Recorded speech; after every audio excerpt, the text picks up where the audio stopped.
Баршаңызға сәлем. Мың бір кеңес арнасында бастың неге ауыратыны туралы және бас ауруынан қалай құтылуға болатыны туралы пайдалы ақпаратпен бөлісетін боламын. Каналыма тіркеліп, жүрекшені басып, пікір қалдыруды ұмытпаңыз. Бас ауруы кезінде алкоголь ішуге болмайды.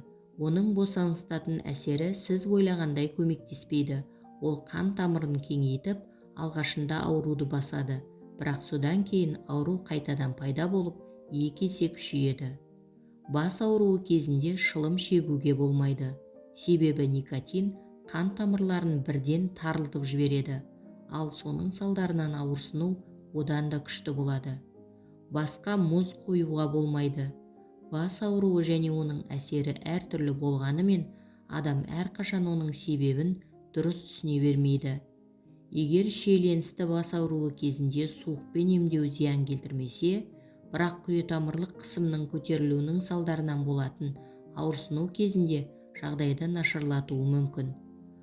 Анальгетикалық таблетканың біреуі көмектеспесе, екіншісін қабылдауға болмайды. Бас жиі ауыратын болса, елеулі аурудың белгісі болуы мүмкін. Сондықтан бұл жағдайда дәрігерге жүгіну қажет. Бас ауруының пайда болу қаупін төмендету үшін компьютерде жұмыс істеген кезде көзіңізді демалдырып, жарты сағат сайын үзіліс жасаңыз. Сағат сайын 5-10 минутыңызды физикалық жаттығуларға бөліңіз. Мысалы, орындықта отырып арқаны жазып, түзелуіңізге, арқаның бұлшық етін ширатып, осы күйде 5 секунд тұруыңызға болады. Бұл жаттығуды 5-6 рет қайталаңыз. Таза ауада жиі серуендеу қажет. Күніне кем дегенде жарты сағат сайын жаяу серуендеңіз. Бір уақытта ұйықтап, бір уақытта тұрыңыз. Бекон, шұжық, тағы да басқа шұжық өнімдері және ірімшік, йогурт, тауық бауыры, қызыл шарап және жаңғаққа әуес болмаңыз. Себебі бұл өнімдердің құрамында бас ауруын тудыратын заттар бар. Төмендегі аурулар бас ауруын тудыруы мүмкін. Жатыр мойны остеохондрозы артерияның қысылуына келіп соғады. Нәтижесінде қатты бас ауруы мен жүрек айнуы пайда болады. Бұл жағдай вирустық аурулардың белгілері болып табылады. Негізінен бас ауруы әртүрлі себептерден болатын ауырсыну сезімі. Қан айналу жүйесінің қызметі бұзылғанда миға қан біркелкі келмейді. Сондықтан бас сырқырап, солқылдап және тырысып ауырады. Бас ауырып отырған адамның мазасы кетеді, мойын бұлшық еттері құрысады. Бас ауру белгісінің күші ми бөлігінің қызметтеріне, әр адамның табиғи жаратылысына, атап айтқанда ауру сезімін қабылдау деңгейіне де байланысты болады.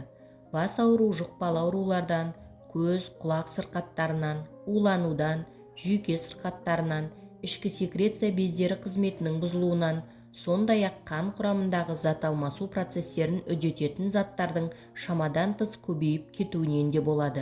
Әлемдегі әрбір 5-ші адам бас ауруынан зардап шегеді екен. Олардың көбі бас сақинасы ауруына шалдыққандар. Бас сақинасы кезінде басыңыз жиі ауырып, кейде дәрі де көмектеспейтін дәрежеге жетеді. Аурудың неден пайда болатыны әзірге белгісіз. Тек бас сақинасына тән ерекшелік бастың бір бөлігі ауырады.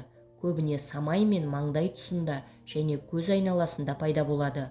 Ауырған адам жарық пен дыбысты жақтырмай, көздің көруі қиындап, жүрегі айнып, құсуы да мүмкін.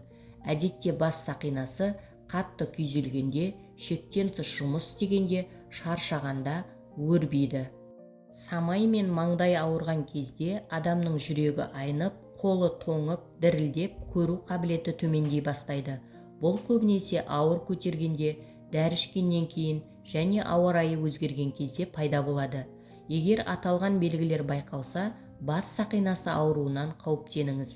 Бұл ми тамырларының тарылуы мен кеңеюі салдарынан туындайды. Бұндай кезде ауырған самайдың екі жағына екі сұқ саусақты апарып, төбеден самайға дейін сағат тілі бойымен 2-3 минут уқалап, кейін оған керісінше бағытпен жүру керек. Ал егер маңдайыңыз ауырса, қасыңызды жайлап 1-2 минуттай уқалаңыз. Одан кейін екі алақаныңызды маңдайға қойып, баппен екі самайға қарай массаж жасаңыз. Біраздан кейін жылылықтың пайда болғанын сезесіз. Бұған қоса ыстық компресс қоюға болады. Ол үшін бір уыс түймедақ гүліне 3-тен 1 стакан қайнаған су құйып, 15 минут жай отта қайнағанға дейін ысыту керек. Сосын сүзіп алып, ыстық тұнбаны зығырдан жасалған орамал немесе бірнеше қабатталған дәкеге сіңіріп, маңдайға басса, ауырғанды тез басады. Көбіне адамдар шектен тыс мөлшерде ауруды басатын дәрілер пайдаланып, дәрілік индукциялық бас ауруын тудырып жатады. Бұл олардың жағдайын одан бетер төмендетеді.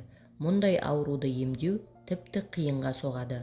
Сонымен қатар ауруды басатын дәрілерді дұрыс таңдамау және оны нұсқаулықсыз тұтыну ішкі мүшелердің бұзылуына да әкеп соғуы мүмкін. Дұрыс емді тек дәрігер ғана ұсынады. Бүгінгі пайдалы ақпаратым кәдеңізге жарасын.